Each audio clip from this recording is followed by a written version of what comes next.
பார்த்து வருகிறோம். ஹிந்தி திணிப்பு தொடர்பாக முதலமைச்சர் மு.க.ஸ்டாலின் அதிமுகவிற்கு பல அடுக்கடுக்கான கேள்விகளை கேட்டிருக்கிறார். மும்மொழிக் கொள்கை என்பது ஹிந்தியை விரிவுபடுத்துவதற்கான முயற்சி எனவும், அது மட்டுமல்லாது கேந்திரிய வித்யாலயா பள்ளிகளில் தமிழை ஒரு கட்டாய மொழியாக்க மத்திய அரசு தவறி இருப்பதாகவும் குற்றம் சாட்டியிருக்கிறார். இது தொடர்பான விவரங்களுக்கு இணைகிறார் எமது செய்தியாளர் அன்வர். அவரிடம் பேசலாம். வணக்கம் அன்வர். இது தொடர்பாக முதலமைச்சர் பேசியிருப்பது என்ன விவரம்?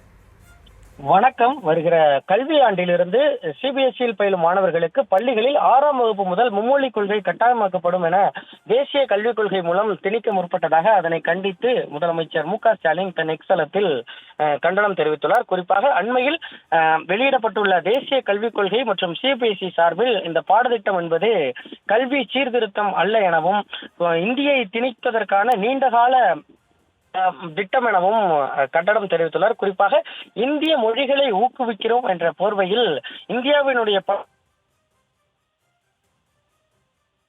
செயல்படுத்தும் செயலை தொடர்ந்து பாஜக தலைமையிலான அரசு செயல்படுத்தி வருவதாகவும், குறிப்பாக தென் மாநில மாணவர்களை பொறுத்தவரை இது கட்டாய இந்தி மட்டுமல்லாமல் மீதமுள்ள தமிழ், தெலுங்கு, கன்னடம், மலையாளம் உள்ளிட்ட மொழிகளுக்கு கேந்திரிய வித்யாலயா பள்ளிகளில் இது குறித்து கட்டாயமாக படிப்பார்களா எனவும், இது குறித்து எவ்வளவு நிதி ஒதுக்கப்பட்டுள்ளது என்பது குறித்தும் கேள்வி எழுப்பியுள்ளார்.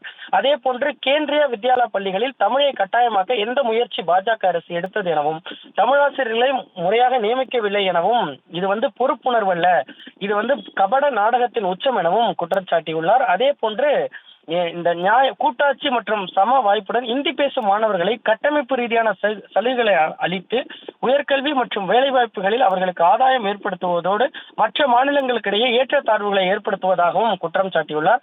அதே போன்று தற்போதைய வளர்ந்து வரும் காலகட்டத்தில் செயற்கை நுண்ணறிவு, அனிமேஷன், விஷுவல் எஃபெக்ட்ஸ் போன்ற துறைகளை மாணவர்களை மேம்படுத்தாமல் மொழிச்சுமை மற்றும் இறுக்கமான மொழிச்சுமையையும் அவர்களது முன்னேற்றத்தை தடுப்பதாகவும் இந்த மும்மொழி கொள்கை இருப்பதாகவும் தெரிவித்துள்ளார்.